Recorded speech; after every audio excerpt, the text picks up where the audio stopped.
Welcome to another step-by-step video with the Artful Geek Girl. Today we're going to make removable stickers featuring the Julie Netting paper doll stamps. I started out getting this brand new Julie Netting paper doll stamp set called Merci, and I decided that I wanted to make some organizational stickers that had this paper doll stamp on them. Now you can go about it two ways. You can get some sticker paper, or I use Avery half page or whole page label paper, and you can stamp onto that and color your stamps, build your stamps on that if you're going to paper piece. Or you can use Aleene's Tack It over and over, and I had just recently purchased a bottle to transfer my wood mount stamps to cling, which I'll videotape later and show you. So I decided I was going to make removable stickers. So I started with cardstock and some Postal tissue paper by Tim Holtz, and using some matte medium, I'm going to apply the tissue paper over the cardstock. I'm doing this because I want to create a Sunday artist or an artist, and I want her to have an art smock and a little beret, and so she looks kind of like a French artist, Merci. And so I want this Postal tissue paper to be the art smock. And then I used some Stationer's Desk newsprint paper by Prima in order to actually stamp for the base of my doll. Now you also see some 140-pound watercolor paper stamped there, with both in a brown Memento ink in Rich Cocoa and in Archival Jet Black. I'm going to use one of those as a base. I'm going to glue this newsprint paper over the top of it to give it a little extra oomph, because it's going to be removable, so it's going to be being taken on and off things. So I wanted it to have a little extra sturdiness. So you see me stamp it twice. I'm trying to decide whether I like the brown or the black. I decided to go with the black, so then I pulled my Cartabella spring stripe paper from my March Simon Says stamp card kit and stamped on there for her dress. Now I had a camera malfunction, of course, and I have lots of little things going on here. I'm still kind of learning the ins and outs of creating craft videos. So I didn't film the most important part, which was actually layering and putting the dress on my paper doll and my art smock, and drawing my little beret and putting it on her head and creating her paintbrush. But this is what I did. I actually glued the two pieces together, the watercolor paper and the newsprint paper, and then I also fussy cut out her dress in the stripe.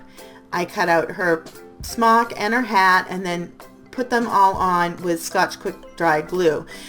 Now again, I said the importance of this was that also on the watercolor paper on the back side is where I put my Aleene's Tack It over and over, so that the sticky part that's going to go on things is actually on that watercolor paper and not on the newsprint or any of the doll decorative pieces.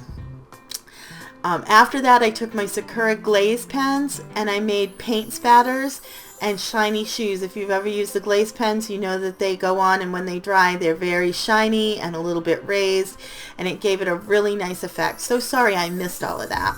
So then I'm going to take my Tim Holtz large alphabet stamps in worn text, and I'm going to stamp out the word brushes, because she is actually going to go on my brush bin. I have a tin that I keep my brushes in, and so I want it to say brushes and then have her next to it with her little art brush and her paint spatters. So I stamped that with archival ink, and then I'm going to cut around the letters, and I'm going to do the same thing with these letters that I did with the doll, so that you can see exactly what I did. I cut that out. So before I do anything else, I'm actually going to use my Peerless watercolors, and I'm going to watercolor over the word brushes so that it gives it a nice artsy look. It almost looks like my little paper doll has painted my little brush sign. So the Peerless watercolors, you just touch them with a damp brush and you're all set to go. So start laying down color, and what you're going to see me do is I'm going to lay down color, then I'm going to add a little bit of plain water, and then I'll add some more color. So you'll see how this gradient takes place, because these watercolors just kind of blend into one another, and it's going to give it a rainbow effect. Now you see here I got a little too much, and I just took a paper towel and sucked up that extra green paint on the end. That works wonderfully, almost like an eraser. And you can see that bowing just a little bit. Didn't matter to me because I knew it was going on a circular surface, but I could have taped that down in order to keep that from happening.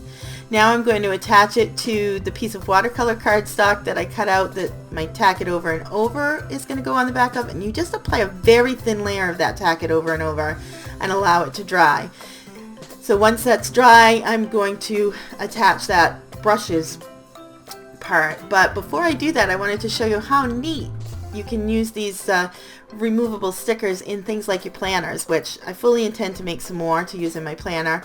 But you can see she sticks on there. You can move the page, lift it straight up and down. It's not going to fall off from there, but she removes easily, so you can place her again over and over again in your planner. Love, love, love that aspect. So the Tack It Over and Over is drying. You want to make sure that that is dry. So I am just adding some little details to the word brushes. I colored them in a little bit, added some white spots with my Jelly Roll pen. Then I'm going to take my Scotch Quick Dry glue in my fine line adhesive bottle, and I'm going to glue it to that piece of watercolor paper that actually has the Tack It Over and Over on it. And make sure that that gets glued down really well. This dries super fast. Even though this is speeded up a little bit, look, I put it right on there. So thanks for watching. You can go ahead and give this video a thumbs up if you liked it, or leave a comment, or both. Don't forget to subscribe to my channel so you don't miss any of my videos, even though they're a little wonky at times. I really appreciate all of my viewers and all of my subscribers. And be sure to visit my blog, theartfulgeekgirl.com, where I will list the supplies used in this video along with some links.